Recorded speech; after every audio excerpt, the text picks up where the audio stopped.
सितंबर में Indian army chief general Manoj Pande साहब नेपाल गए हुए थे और इंडिया और नेपाल की फोर्सेस के दरमियान ज्वाइंट ड्रिल्स भी हो रही थी उस वक्त।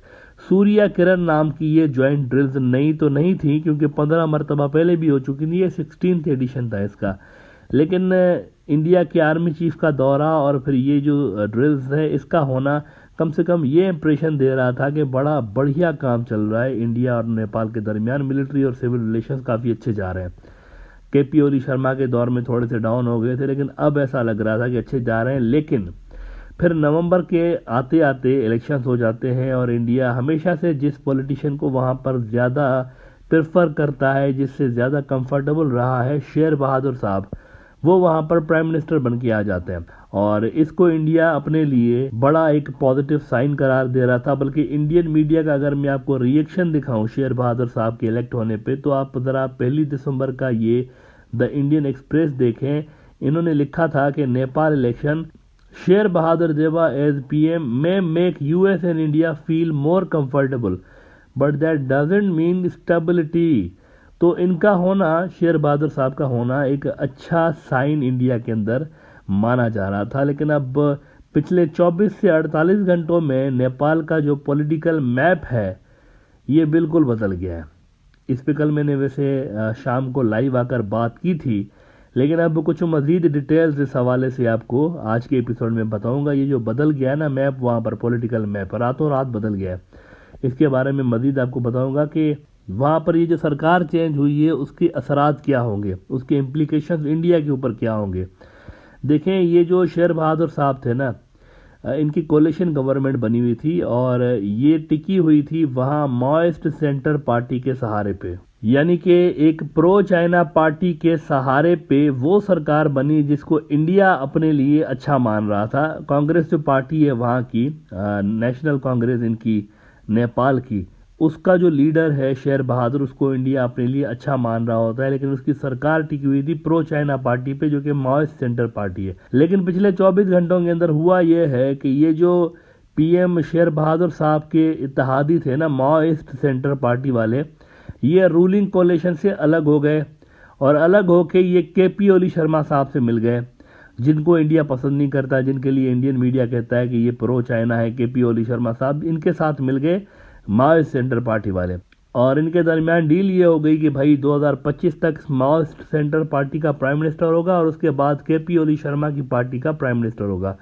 तो रातों रात यहाँ पर ये हो गया और शेर बहादुर साहब की सरकार फारिग हो गई और नई सरकार वहाँ पर आ भी गई है। आज शायद उन्होंने जो है वो ओथ भी ले लिया। नाउ इंटरेस्टिंग बात यह है, ये जो नई सरकार बनी है ना, ज़रा कमाल देखें, इसका कमाल देखें। मैं कहता हूँ लिटरली ये कमाल हो गया वहाँ पे।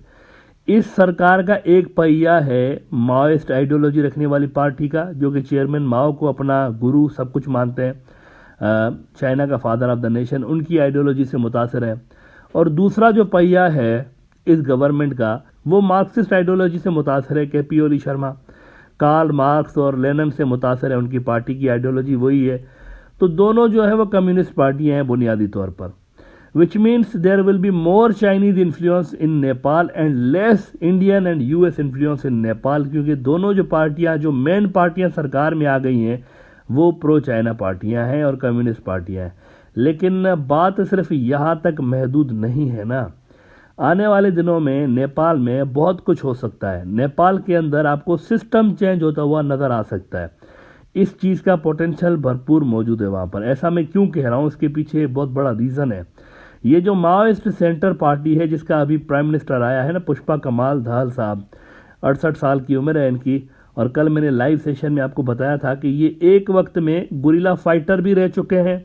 जंगलात के अंदर इनके बेसेस होते थे और ये जो है वो किंग के खिलाफ बगावत इन्होंने शुरू कर रखी थी कि किंग जाए और वहाँ पर जो है वो किंगडम नहीं होना चाहिए।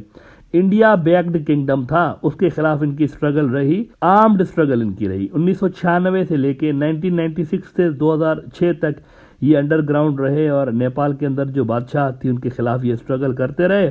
नेपाल की सिविल वॉर का दौर इसको कहा जाता है और उस सिविल वॉर में 17,000 नेपाली जो थे वो मारे गए थे। उसके बाद ये पॉलिटिक्स में आ गए, मेन स्ट्रीम में आ गए और 3 मरतबा पीएम बन चुके हैं। लेकिन इस बार जो बने ना वो थोड़ा सा डिफरेंट तरीके से बने। इस बार कम्युनिस्ट जो है वो ज़्यादा पावर के साथ नेपाल के अंदर आ गए हैं।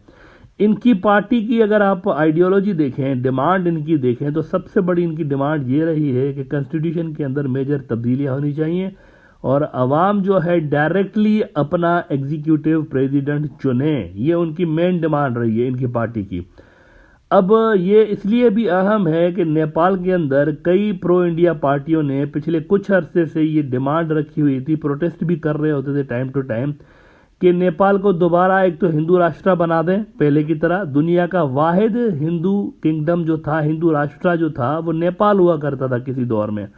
तो इन्होंने दोबारा से कहा है कि हिंदू रिपब्लिक ऑफ नेपाल दोबारा बनाए और उन्होंने कहा कि दोबारा किंगडम भी वापस लेकर आ जाएं, किंग को वापस लेकर आ जाएं। ये उन्होंने डिमांड्स रखी थी और इस डिमांड के पीछे इंडिया का नाम लिया जाता रहता था कि बेसिकली इंडिया इन डिमांड्स के पीछे है, क्योंकि ये सारी की सारी चीज़ें डायरेक्टली इंडिया को बेनिफिट करती हैं।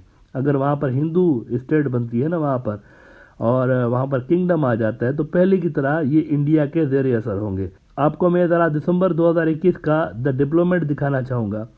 ये कह रहे हैं कि in Nepal calls grow for the restoration of a Hindu state, a resurgent Hindu nationalism in the former Hindu kingdom is drawing strength from India's ruling BJP।